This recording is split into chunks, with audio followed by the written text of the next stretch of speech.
Hey guys, David Northcutt and Martin Elliott here at the Tiffin Motorhomes Steampunk Harvest Festival Rally in beautiful New York. We're representing Mercedes-Benz of Birmingham, and we're here to host a Q&A session and answer any Sprinter related questions for all the Wayfarer owners. And we're going to be doing some software updates and answering questions for any issues that the Mercedes Sprinter Tiffin Wayfarer owners have. Martin, he's an expert with all the infotainment and overall vehicle functionalities, and I'm of course a master certified Mercedes Sprinter technician.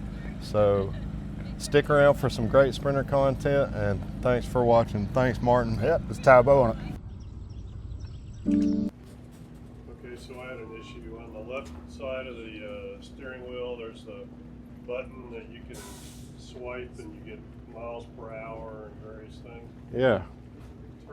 Starting the car up after we got gas, it just froze. Nothing happened. All we got was the miles per hour, and then the other time, the map froze.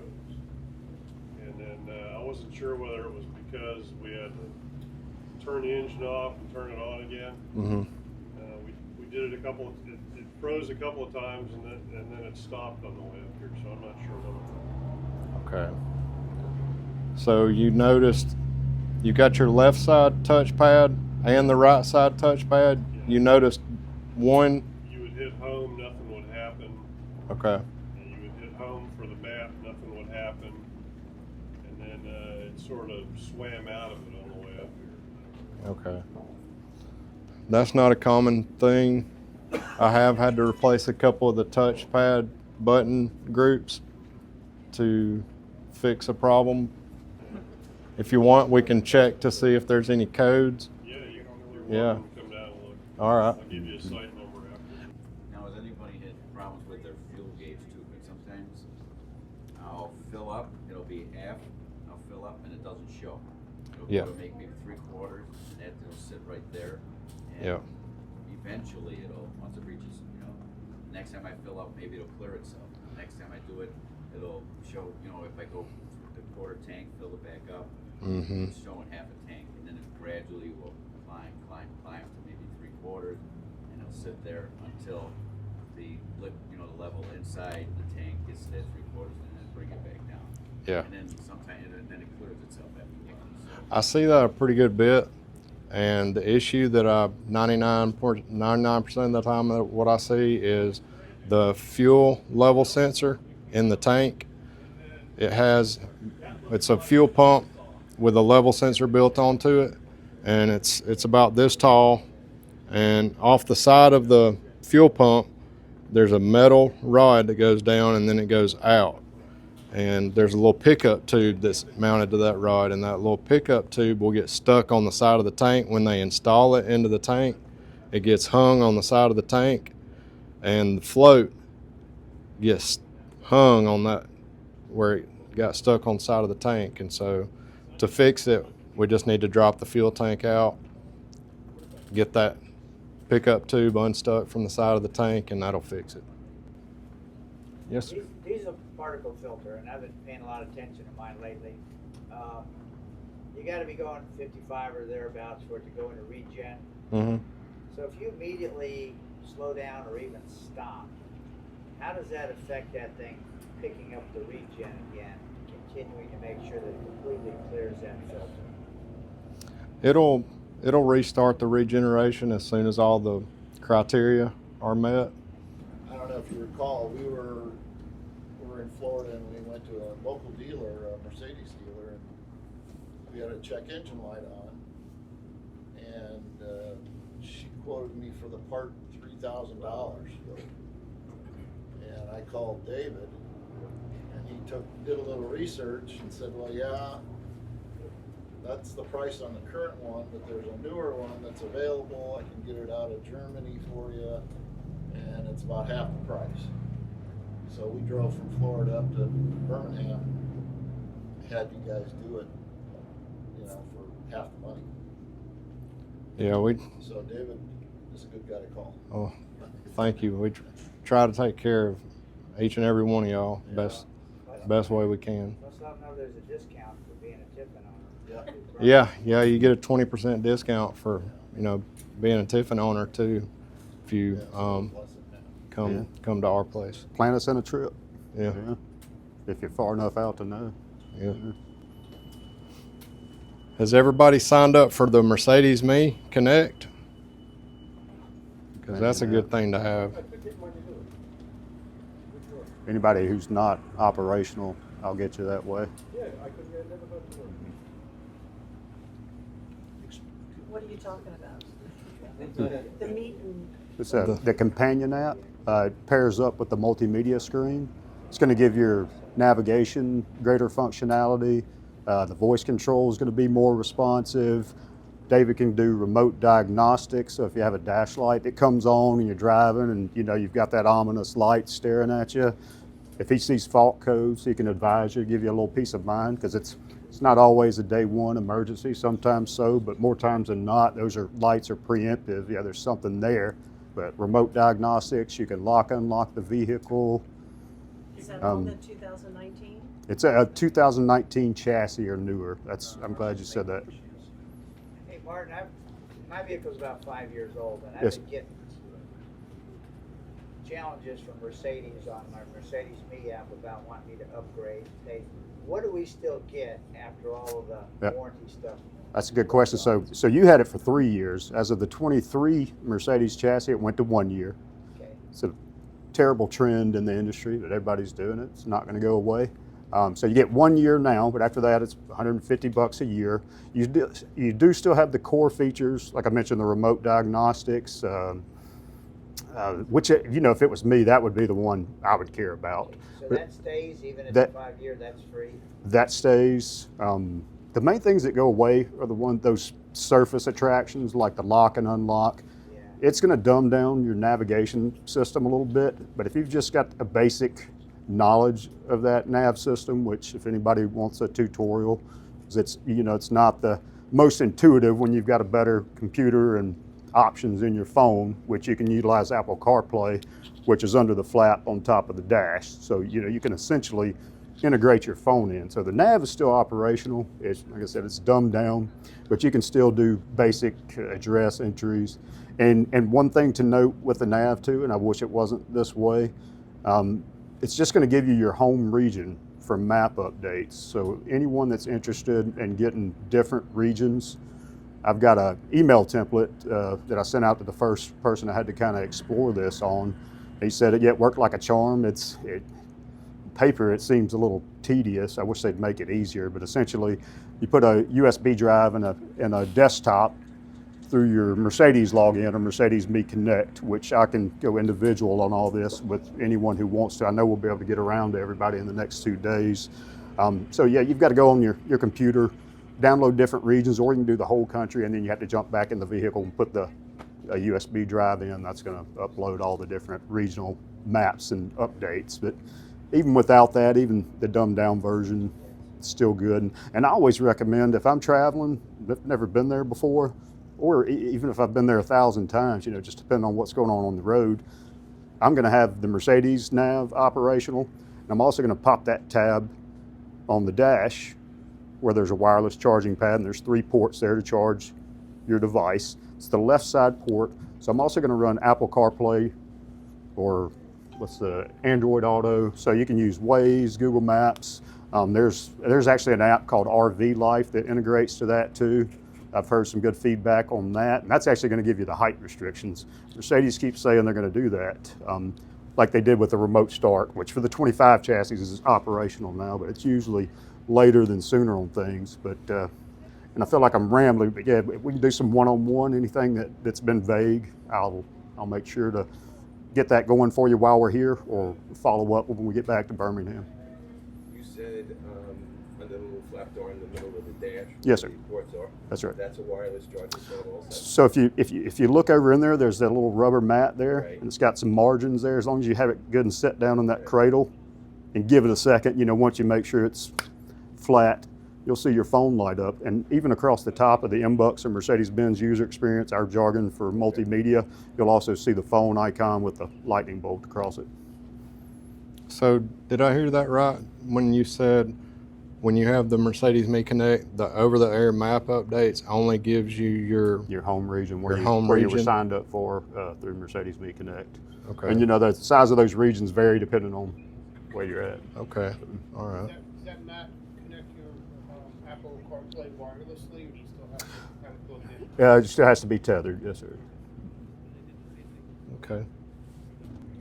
Yes. Hey, we noticed when you shut down in the after a good long run, the air vents still continue to blow hot air for, I don't know, 15, 20 minutes. Do you know what I assume it's cooling down the avionics in there. Is there a certain runtime on that, or anything you understand about how the system works? Well, the function of it is evaporator drying, and that's to dry out all the moisture out of the air conditioning heater box, so you don't get the dirty gym sock smell out of the vents when you first start it up. So shutting the vents is not a good idea. You really want to let it run.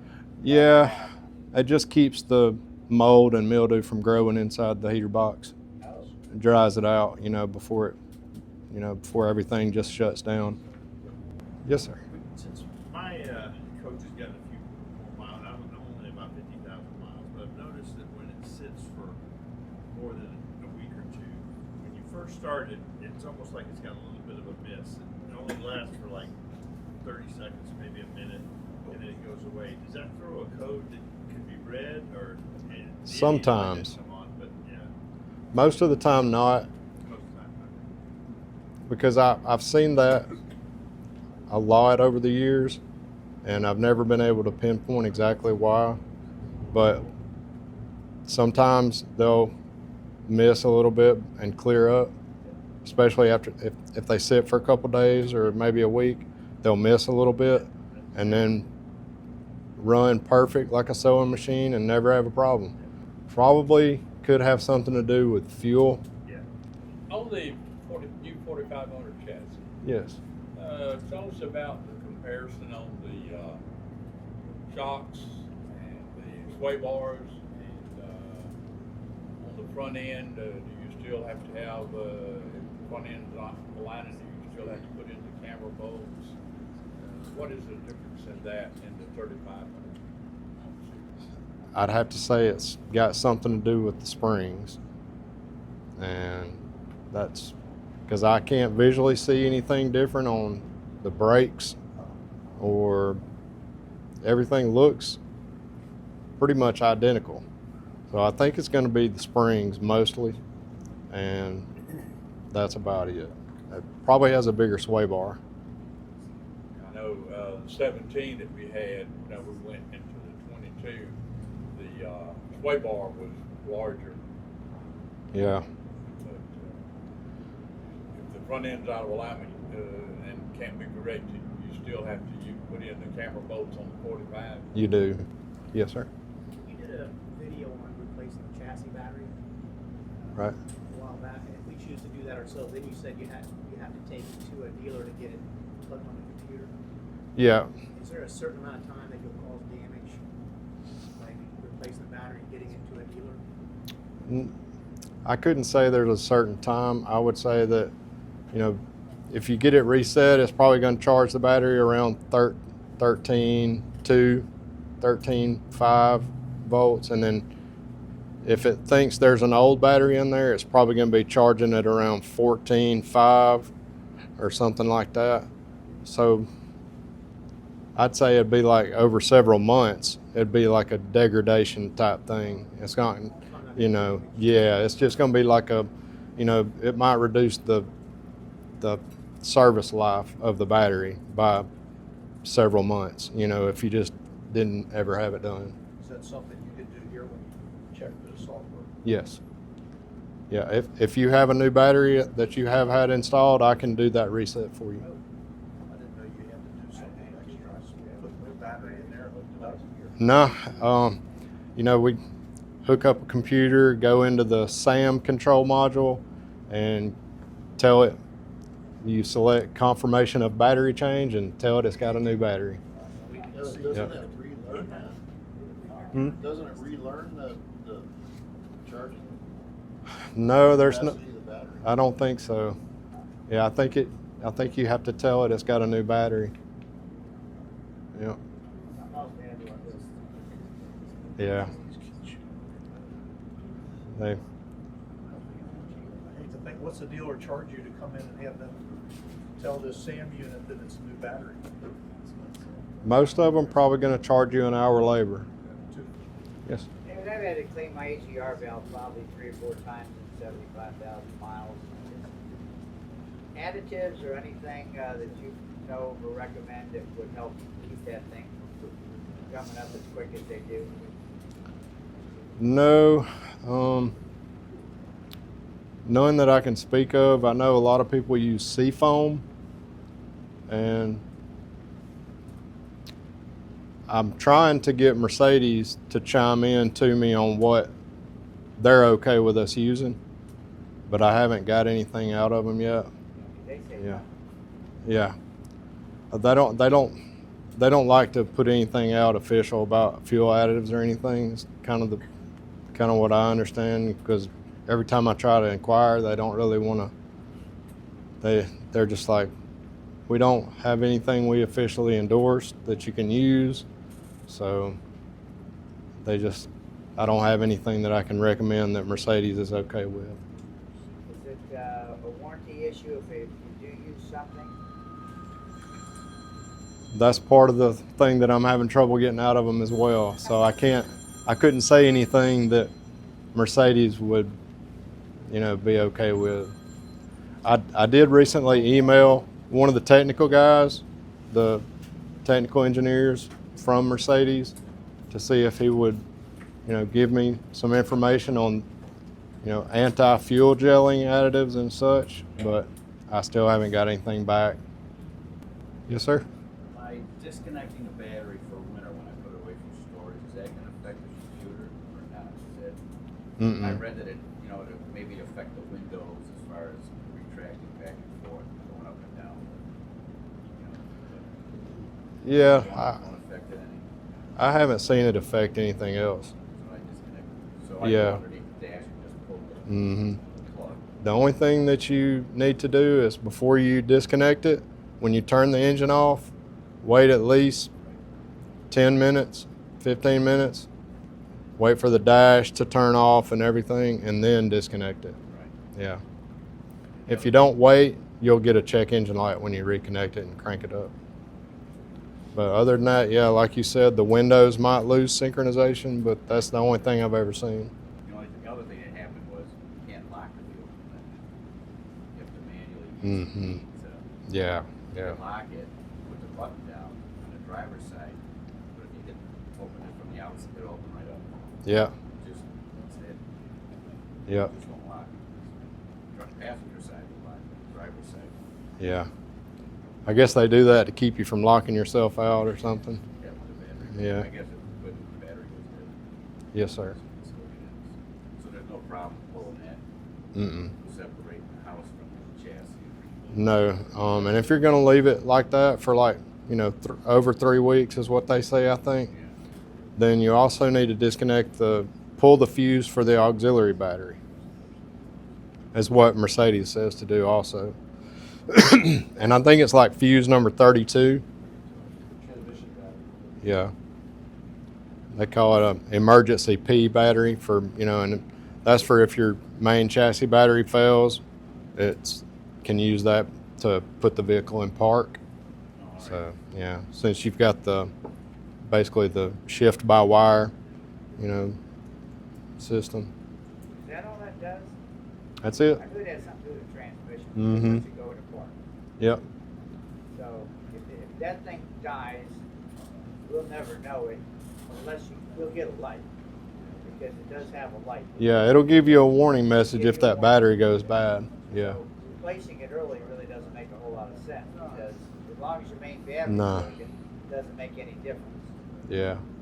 The only time the P battery would come into play, I guess, is like if you were driving and let's say you lost your alternator belt and you continued driving and you just drove until the chassis battery was completely dead and you coasted over to the side of the road, you need some way to put it in park, because that's an electric motor that shifts it, Okay, so I kind of figured that when I changed my main battery, I didn't change the other one because a lot of people change it anyway, just because when they change the main battery, you're about 5 years on that little one. Yeah. And I think it's a lithium battery, so I said, hell, I'm gonna leave it alone until it dies. Yeah, no need to change it. Where's that located? It's the under, seat. yeah, under the driver's seat. Yeah. Mhm. Driver's seat. On all of them? 19 and up. 19 chassis and up. Well, a lot of this makes me realize I'm keeping the one I got. You know, I like a lot of things about that older chassis, you know. I like the new ones as well. But yeah, I like the old ones too. Yes. How's going to be the best way for us to coordinate us being there at the camper when you're coming around? Because, you know, I know he has a couple questions, and of course the battery issue that, you know, we need that reset. So how do you plan on, how do you want to coordinate? Do you want to make a list with our number, or how do you want to do that? Yeah, probably would like to make a list of everybody with your phone number, and I can just start at the top, and I can, you know, get to everybody and make sure I don't miss anybody, you know. So. Basically, that one. Well, there's 3 others. There are 3 that are There are not. 3 others out there. What I'd like to do is check everybody's for any recalls, Yeah. and whichever ones that I can do with while we're here, that would Great. help you.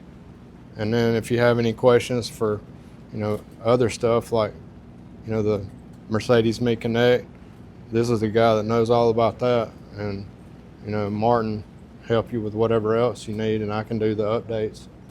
Is that update, can you do it over the air, or it's gotta be plugged in? Nah, it's got to be plugged in. Yeah, I brought a computer with me so I could do that. Yeah. All right, yeah, we're not in the back, so Okay. we'll let you know. Yeah. We should be able to get around to everyone, and we did bring gifts for everyone too. They're just not in this tent, but we'll get them to each coach, and whatever David and I can help with. I think we've got just the right amount of people wherever the next 2 days.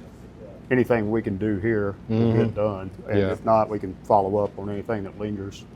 If you do the update here, will it update my dealership where I am, where I take it, or will it, when I take it in, they're gonna say, okay, it's already been updated? Yeah. Well, that'll be up to me when I get home Monday. Okay.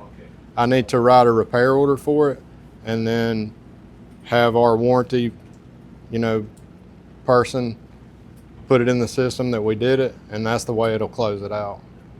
Yeah. It should be by next week it should be closed out in the system. That's it. It's just for over the air update. Just got through updating the engine software on Mr. Learn's Tiffin Wayfarer. Mr. Learn, I've got a question for you. What's your favorite thing about owning a Sprinter? Yeah, I think there's probably a lot of things I like about the Sprinter, but first and foremost would be the engineering of Mercedes.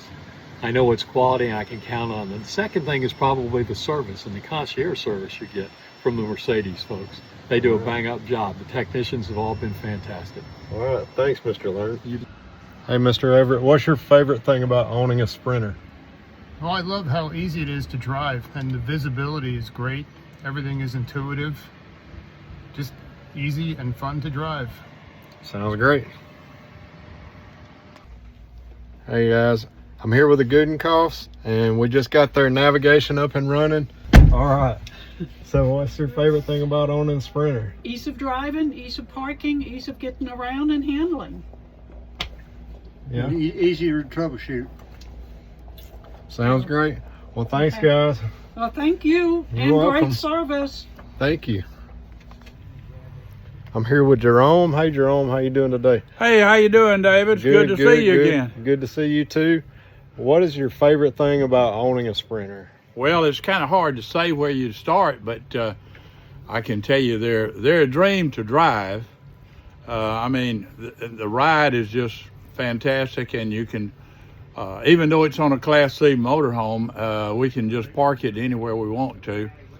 And man, I'm telling you, that V6 that's in these has got some power. Now, when you get to the mountains in North Carolina or the big mountains and the Rockies out there, it doesn't know when to quit. I mean, that turbo just kicks right on in and it just goes on and on and on. All right. All right, guys, that's a wrap for the Tiffin Wayfarer Rally. Big shout out to Tiffin and Mercedes-Benz of Birmingham for letting us be out here helping all the Tiffin Wayfarer customers. We've met a lot of great people, and we'll see you next time. Thanks.